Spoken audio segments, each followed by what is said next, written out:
Chosen one, I want you to notice something that is happening in your body right now. There is a weight there. Not quite grief, not quite fear. Something heavier than either of those. The weight of a silence you cannot explain. A season where the prayers that used to feel like they were landing somewhere have started to feel like they are falling into the dark and not coming back.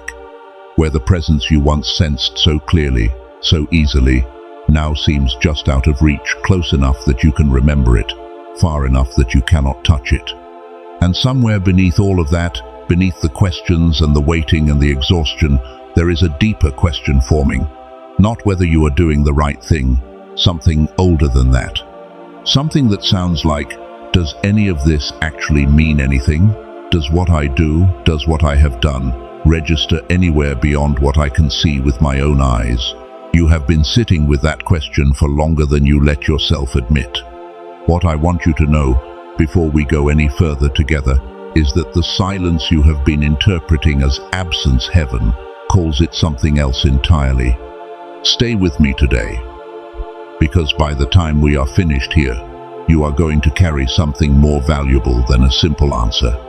You are going to have a completely different way of reading what is happening, one that changes the weight of the silence, one that changes what it means that you are still here, still showing up, still carrying what you are carrying. We are going to talk about what divine silence actually is and how it works across every tradition and every age. We are going to look at what specific actions carry a weight that registers in places we cannot yet see. We are going to uncover why the deepest formation always happens in the quietest seasons. And we are going to arrive at what it means that heaven is still feeling something you did. If you have ever wondered whether your faithfulness in the dark was actually noticed, stay until the end. Because what is coming is going to rearrange something in the way you understand your own story. Now, let us begin with something most people have never been taught. There is more than one kind of silence. This matters more than it sounds. Because most people have only ever learned one, the silence of absence, the empty silence. The silence of a room where no one is home, where you knocked and no one answered, where you called out and the sound disappeared into nothing. That is the silence most people assume they are in when the divine goes quiet. And I understand why. When you are used to feeling something, and then you stop feeling it, the mind goes looking for an explanation. And the most obvious explanation, the one that fear reaches for first, is that something went wrong. That you are being punished, or that you drifted too far, or that you were never as close as you thought you were. And so, the silence becomes evidence against yourself. Evidence that you are not enough, that you missed a step, that the door has been closed to you specifically. But that is only one kind of silence. There is a second kind, the silence of distance. The silence that happens when someone you love is far away, and the connection is still there but thin, stretched across too much space to feel warm. This is a real kind of silence too. It has its own quality, its own particular ache. The kind that makes you reach for your phone and find nothing, or walk through a familiar place and feel like something essential is missing from it. And then there is a third kind. This is the one I want you to lean into right now, because this is the one most people have never been given language for, and this is the one you have been living in, misreading it every single day. The silence of presence so deep that words become unnecessary. You have experienced this in human moments, though perhaps not often enough to name it. The specific hush that falls over a room after something extraordinary has just happened, when everyone goes quiet, not because they have nothing to say, but because what they just witnessed is too significant for language to hold. The particular stillness between two people who have loved each other across decades and can sit together without a word and feel more connected than most people feel in their longest conversations. The quality of quiet that settles over a place when something sacred is happening, not the quiet of emptiness, but the quiet of a fullness so complete it has nowhere left to go except inward. That silence has a texture, it has a weight, and it feels different in your body than the first two kinds, though it takes time and attention to learn the difference. Moses learned this difference. But it took 40 years. 40 years in Midian. 40 years away from everything he thought his life was going to become. Away from the palace. Away from the calling he had tried to force into being by his own hand. Away from the noise of Egypt and the power he had grown up inside of. And in those 40 years, if you read the account carefully, there is almost no divine conversation recorded. No burning bush for the first 30 years. No voice in the desert. No confirmation that the original purpose was still intact. Just silence, stretching across decade after decade, long enough that Moses stopped expecting to hear anything. Long enough that he built a whole ordinary life inside the silence, a family, a flock, a daily routine with no particular destination. Long enough that by the time the burning bush appeared, he was not walking toward it looking for God, he was just walking. Going about the ordinary business of an ordinary morning. And here is what most people miss about that story. The 40 years of silence were not the space between Moses and his calling. They were the formation of the calling. The person who walked out of Egypt, impulsive, identity-driven, capable of violence in service of a purpose, could not have led a people through a wilderness. The person who walked back in, decades later, after 40 years of learning to tend what was given rather than seize what was desired, after 40 years of patience and obscurity, and the particular humility that only comes from a long quiet season, that person could do it. The silence was not punishment. It was precision work. Work that could only be done in quiet. Now I want you to feel something for a moment, not to analyze it, just to feel it in your body, wherever you are right now. What if the silence you are in has that same quality? Not the silence of a closed door, the silence of a room so full of something significant that ordinary communication cannot contain what needs to be said inside it. There are specific signs that you are in a silence of presence rather than a silence of absence. The first is that the silence feels weighted, not empty. It presses on you the way a presence presses, not the way a vacancy does. The second is that something has shifted in you recently, a decision you made, a surrender you stepped into, a moment of faithfulness that cost you more than it showed on the outside. The third sign is that your sensitivity has actually increased in this season, not decreased. You are more attuned to what is moving around you in the unseen, not less, even when you cannot name what you are sensing. The fourth sign is that the things you are being asked to release in this season are specifically the things that would limit what is coming, not random loss, but something that feels like targeted clearing. The fifth sign is that something in you already recognized this moment before your mind had the chance to evaluate it. You know which silence you are in. Now let me tell you about the thing you did.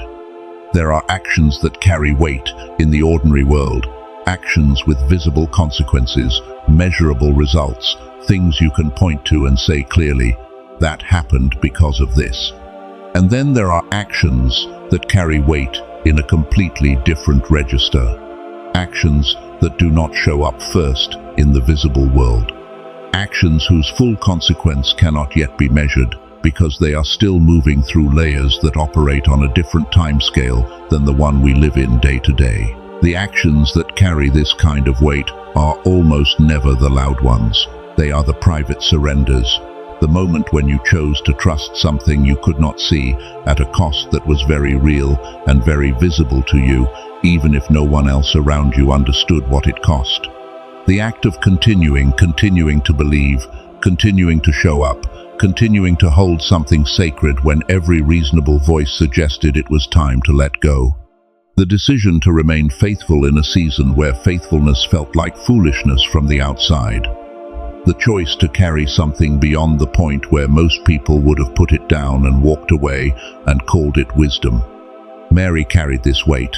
In the 3 days between the cross and the resurrection, 3 days of the most complete, most unbroken divine silence in all of recorded history, she did not leave.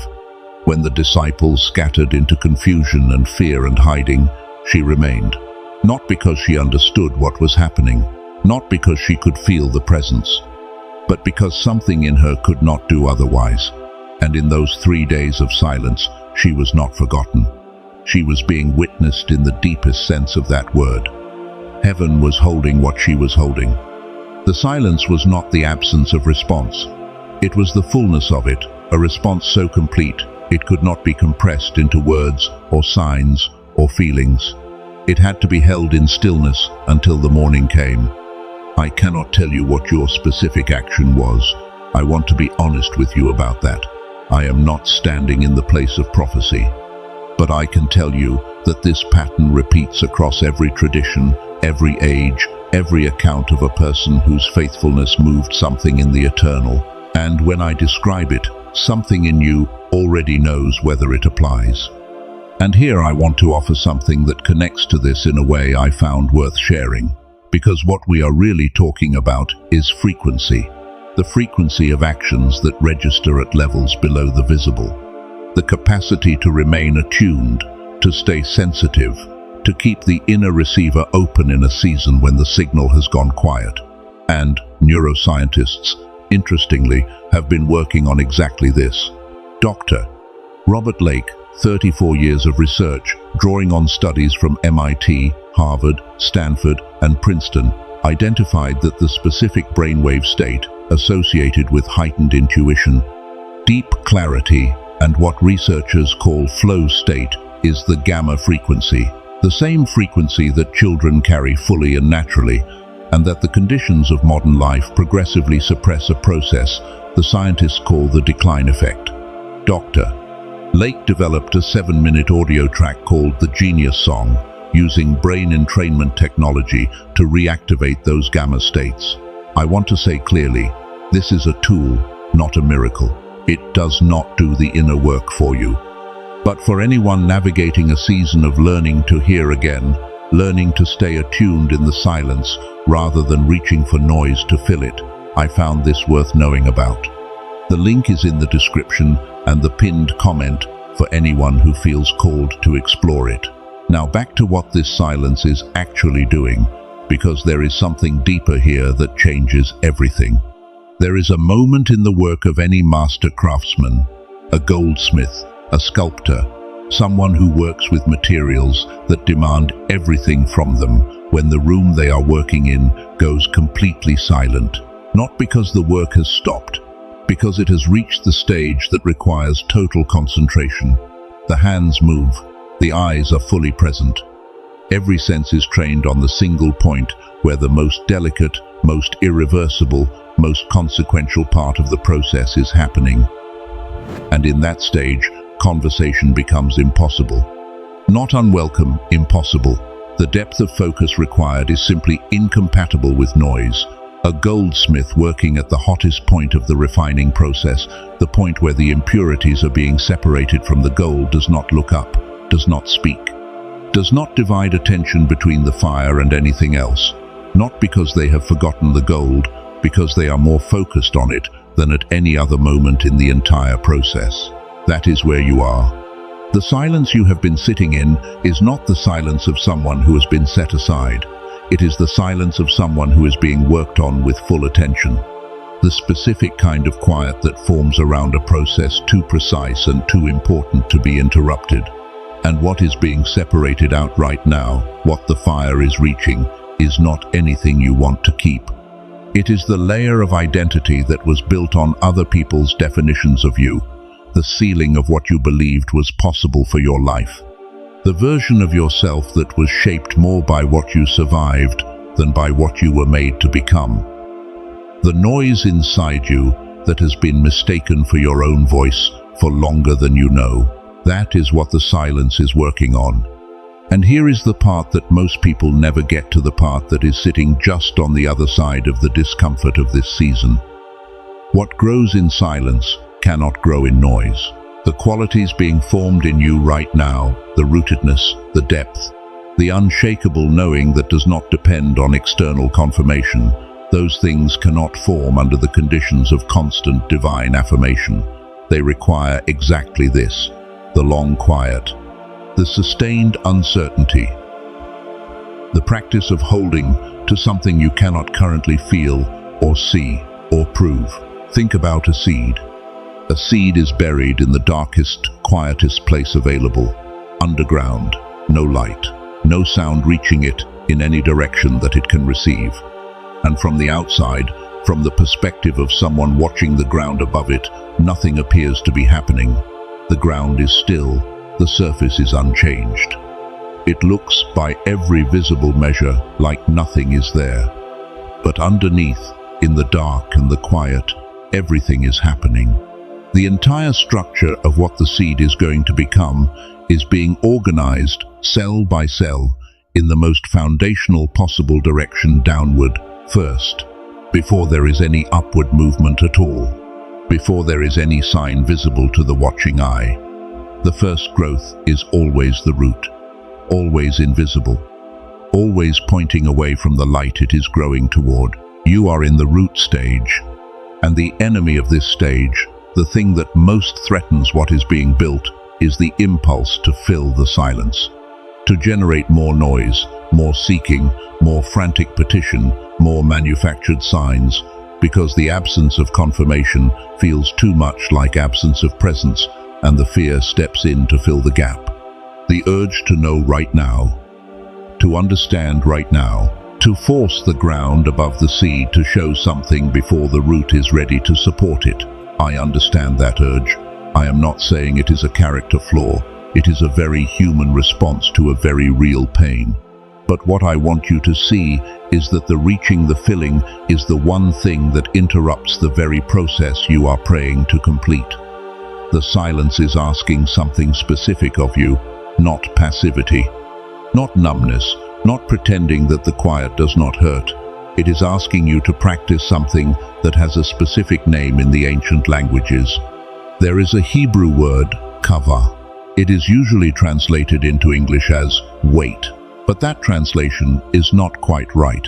The literal meaning is to twist together, to bind yourself with something, to weave yourself into the movement of a larger thing. It is not the waiting of a person sitting still and hoping. It is the waiting of a rope being made strand wrapping around strand, each one giving the whole more strength, the tension itself being part of what creates the holding capacity.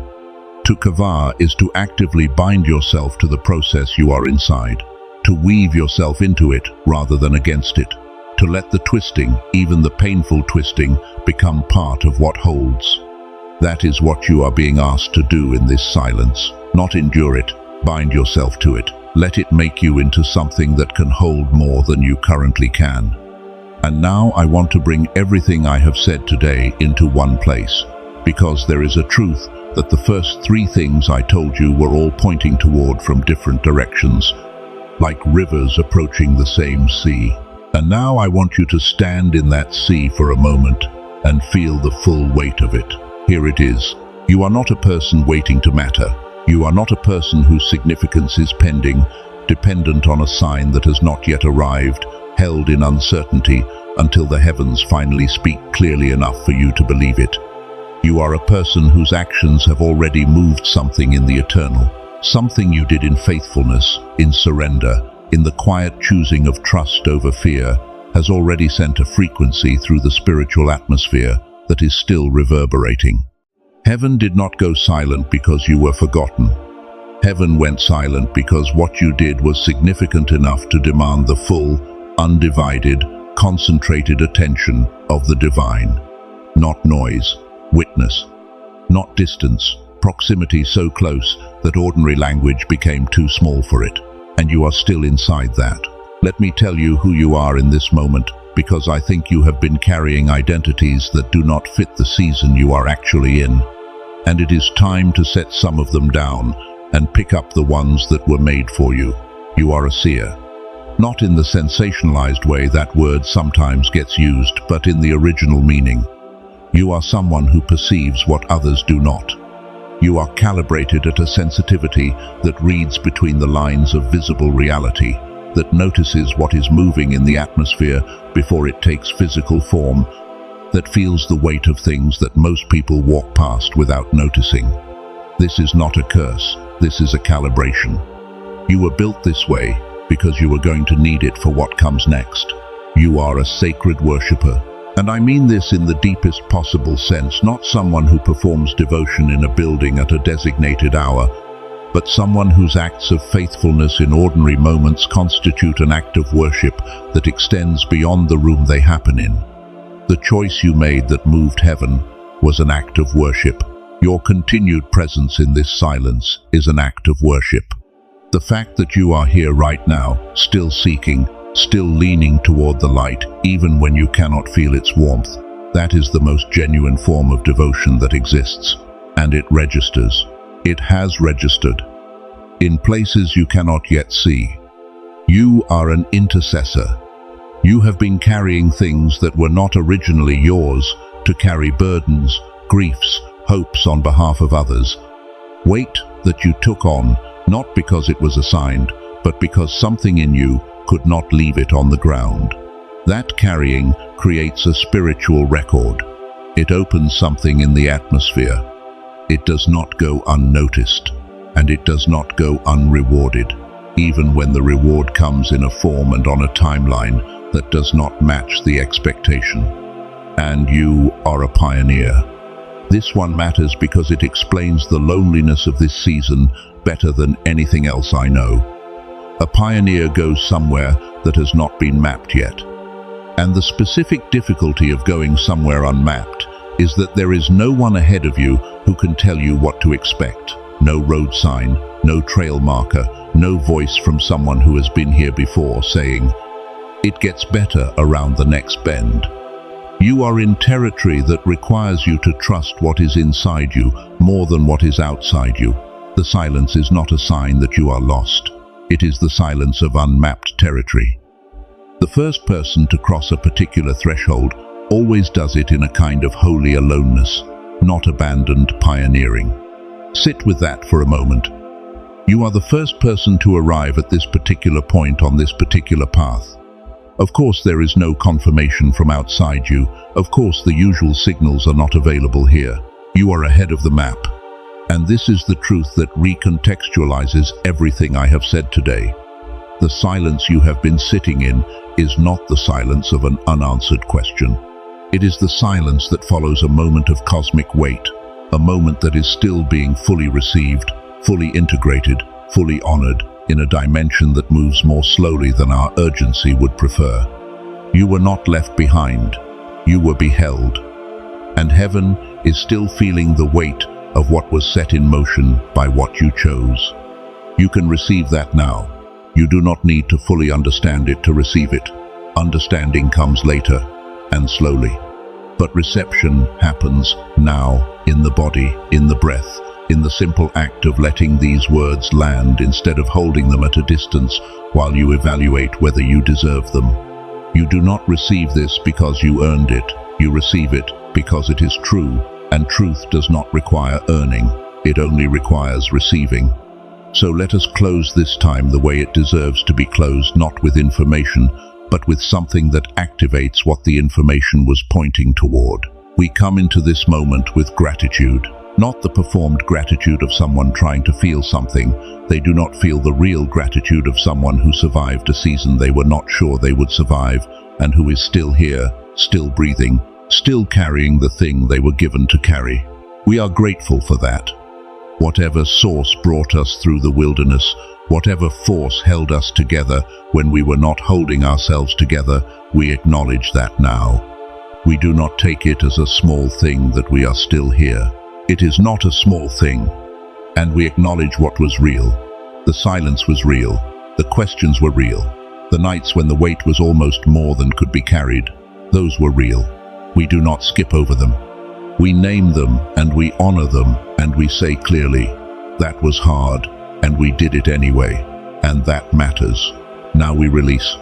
We release the interpretation that silence means absence. We release the story that said we were forgotten during the quiet. We release the ceiling we placed on what is possible for this season. We release the identity that was built on surviving rather than on becoming.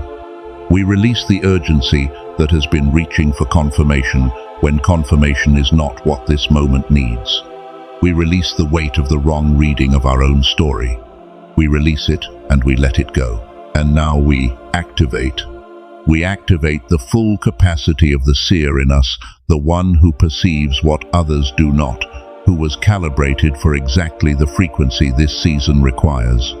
We activate the sacred worshipper, the one whose faithfulness in ordinary moments moves something in the eternal. We activate the intercessor, the one who carries what others cannot, and whose carrying is seen and honored and returned. We activate the pioneer, the one who goes first, who maps the unmapped, who trusts the inner compass when there is no outer trail. We open every connection that has been waiting to form, every door that has been held just on the other side of this season, every relationship and resource and opening that aligns with what is being built. We open to it. We do not force it. We receive it. We cover what is rising.